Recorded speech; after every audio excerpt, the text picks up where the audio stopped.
अंतरिक्ष में क्या हुआ था लाइका के साथ और आखिर क्यों रूस के वैज्ञानिकों ने धकेला था इस मासूम कुतिया को मौत के मुंह में। दोस्तों, आज स्पेस एक्सप्लोरेशन फील्ड इतनी ज्यादा आगे बढ़ चुका है कि हमने कई बड़े बड़े स्पेस मिशन में इंसानों को अंतरिक्ष में भेजा है और अब तो हम चांद और मंगल ग्रह पर मानव बस्ती बसाने की दिशा में आगे बढ़ रहे हैं। लेकिन क्या आप जानते हैं कि लाइका नाम की फीमेल डॉग ना होती तो शायद हम में से किसी का भी अंतरिक्ष में पहुंच पाना मुश्किल था। जी हाँ, लाइका इस दुनिया की वो पहली लिविंग स्पीशीज थी जिसने एक लंबी अंतरिक्ष यात्रा की थी। लेकिन क्या लाइका वाकई में खुशकिस्मत डॉग थी? और कैसे ये लाइका के जीवन के वो आखिरी पल जिसमें वो चाह कर भी अपनी दर्दनाक कहानी किसी को सुना नहीं सकती थी, और क्यों लॉन्च के एक दिन पहले इस मिशन के साइंटिस्ट व्लादिमीर लाइका को अपने घर ले गए थे, जानने के लिए वीडियो को अंत तक जरूर देखिए। समय था 1950 के दशक का, जब कोई इंसान आकाश की ऊंचाइयों को देखता तो दिल में एक सवाल उठता कि कब हम अंतरिक्ष की गहराइयों को नाप पाएंगे और कब गन टेलीस्कोप से देखे गए ग्रहों और उपग्रहों पर पहली बार हम कदम रखेंगे। स्पेस के बारे में जानने की इसी होड़ में दुनिया भर के कई देश इंसानों को अंतरिक्ष में भेजने के रॉकेट बनाने में लग गए थे, जिसमें अमेरिका और सोवियत यूनियन रशिया के बीच तो मानो स्पेस में जाने की जंग ही शुरू हो चुकी थी, क्योंकि इन्हें लगता था कि अंतरिक्ष पर विजय पालेगा वो दुनिया का सबसे ताकतवर देश बन जाएगा। मगर इंसानों को धरती के वातावरण से बाहर भेजना वैज्ञानिकों के लिए काफी चुनौती भरा काम था, क्योंकि हमें अंतरिक्ष के बारे में ज्यादा कुछ पता नहीं था। इसलिए हमेशा की तरह इंसानों ने अपनी जरूरतों को पूरा करने के लिए बेजुबान जानवरों का सहारा लेने का फैसला किया और स्पेस मिशन में इंसान जीवित रह पाएगा या नहीं, ये जानने के लिए वैज्ञानिकों ने अलग अलग प्रजातियों के जानवरों को स्पेस में भेजने का निर्णय लिया। सबसे पहले रॉकेट के साथ साल 1948 में नासा ने एल्बर्ट 1 नाम के बंदर और कुछ कीड़ों मकोड़ों को अंतरिक्ष में भेजा था, मगर ये एक सब ऑर्बिटल मिशन था, यानी इन स्पेस में रुकना नहीं था, बस अंतरिक्ष के कोने को छूकर वापस आ जाना था। ऐसे ही समय बीतता गया और आया साल 1957, जब रशिया अपने सोवियत स्पेस प्रोग्राम के चलते अंतरिक्ष में भेजने के लिए स्पेस सैटेलाइट डिजाइन कर रहा था। वहीं लाइका रशिया के मॉस्को शहर की सड़कों पर आवारा कुत्तों की तरह रहती थी। उस वक्त लाइका की भी उम्र 3 साल थी और उसे इस बात का बिल्कुल भी अंदाजा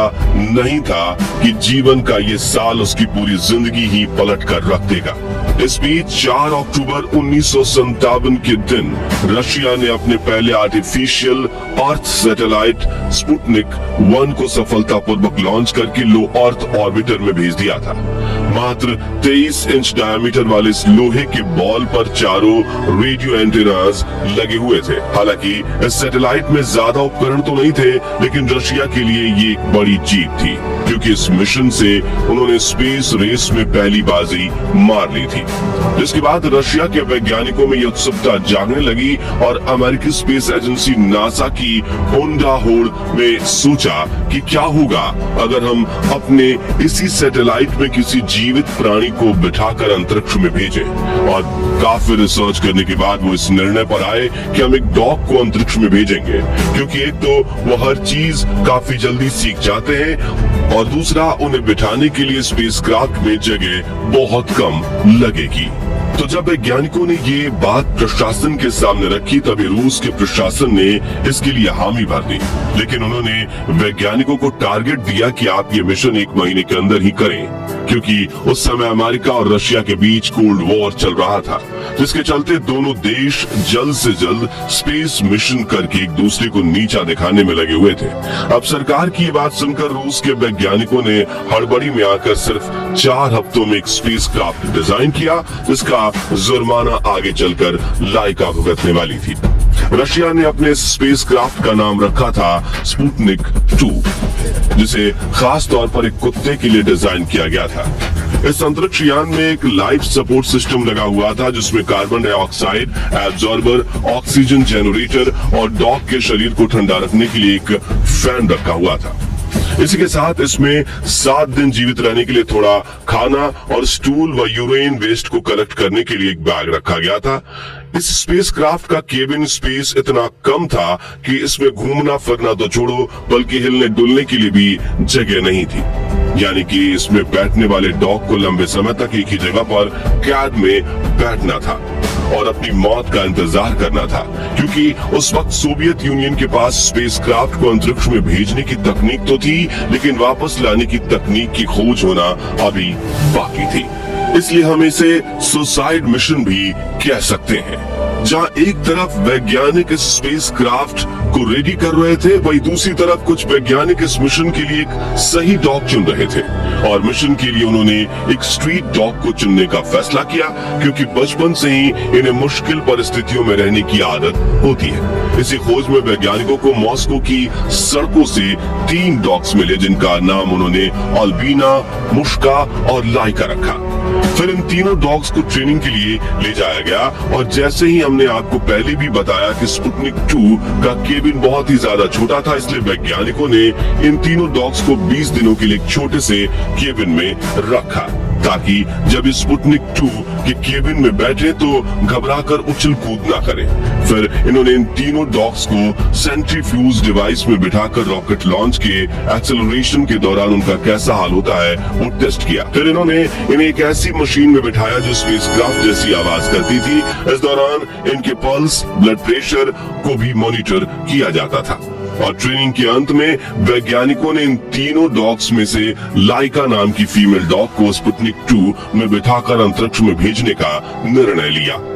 अब स्पेसक्राफ्ट भी रेडी था और लाइका भी अपने मिशन पर जाने के लिए तैयार थी, लेकिन लॉन्च के एक दिन पहले मिशन साइंटिस्ट डॉक्टर व्लादिमीर लाइका को अपने घर ले गए और एक पेट डॉग की तरह उससे खेलने कूदने का मौका दिया। इसे लेकर उन्होंने अपनी किताब में लिखा था कि लाइका काफी शांत और प्यारी डॉग थी। उसके पास जीने के लिए बहुत कम समय बचा था, इसलिए मैं उसके लिए कुछ अच्छा करना चाहता था, क्योंकि स्पुतनिक 2 को अंतरिक्ष से धरती पर वापस नहीं लाया जा सकता था और दोस्तों वैज्ञानिक ये जानते थे कि कुछ ही दिनों में अंतरिक्ष में उसकी मौत हो जाएगी। इसलिए उसके खुराक में एक धीमा जहर भी मिलाया गया था ताकि वो बिना किसी तकलीफ के अपनी जान त्याग सके। अब मिशन का मुख्य लक्ष्य ये था कि अंतरिक्ष में मरने से पहले लाइका के शरीर का डेटा इकट्ठा किया जा सके। इसके लिए ऑपरेशन के जरिए उसके शरीर में सांस, धड़कन और ब्लड प्रेशर मापने वाले सेंसर्स लगाए गए और अब स्पुतनिक 2 लॉन्च के लिए बिल्कुल तैयार था। 3 नवंबर 1957 के दिन लाइका के शरीर पर पट्टा बांधकर उसे स्पुतनिक 2 के चैम्बर में बिठाया गया ताकि वो ज्यादा हिल ना सके। फिर लाइका के स्पेसक्राफ्ट को आखिरी बार बंद करने से पहले एक तकनीशियन ने उसके नाक पर चूमकर अलविदा कहा, क्योंकि लाइका को छोड़कर हर कोई जानता था कि वो कभी वापस नहीं आएगी। और इसी दिन शाम के 7:22 पर रॉकेट ने उड़ान भरी और वो स्पुतनिक 2 को अंतरिक्ष में ले जाने लगा, लेकिन तकनीकी खराबी की वजह से रॉकेट का एक हिस्सा स्पुतनिक 2 से अलग ही नहीं हो पाया, जिससे इस अंतरिक्ष यान का तापमान बढ़ने लगा और उड़ान के चौथे सर्किट के दौरान लाइका की मौत हो गई थी। दोस्तों, एक जीवित प्राणी को स्पेस में भेजने के लिए सही स्पेसक्राफ्ट बनाना 28 दिन में तो संभव नहीं था। इसी वजह से हड़बड़ी में वैज्ञानिक उसमें टेम्परेचर कंट्रोल सिस्टम को सही से लगा नहीं पाए थे और स्पुतनिक 2 का तापमान तेजी से बढ़ने लगा था, जिससे लाइका काफी घबरा गई थी और उसकी हार्ट रेट नॉर्मल लेवल यानी कि 140 टाइम्स प्रति मिनट से बढ़कर 240 तक पहुंच गई थी और अंत में वैज्ञानिकों ने उसकी धड़कनों को शांत होते सुना। लेकिन आपको ये जानकर हैरानी होगी कि मिशन लॉन्च के बाद रूस ने लाइका की मौत के असली कारण को छुपा दिया था और दुनिया को कहा था कि लॉन्च के 6 दिन बाद स्पेसक्राफ्ट में ऑक्सीजन खत्म हो जाने की वजह से लाइका की मौत हो गई। लेकिन फिर सन 2002 में लाइका की मौत का असली कारण सामने आया, जिसने दुनिया भर के लोगों को हिलाकर रख दिया था। खैर, लाइका की मौत के बाद स्पुतनिक 2 करीब 162 दिनों तक अंतरिक्ष में था और उसने लगभग 2570 बार धरती के चक्कर लगाए। जिसके बाद 14 अप्रैल 1958 के दिन स्पुतनिक 2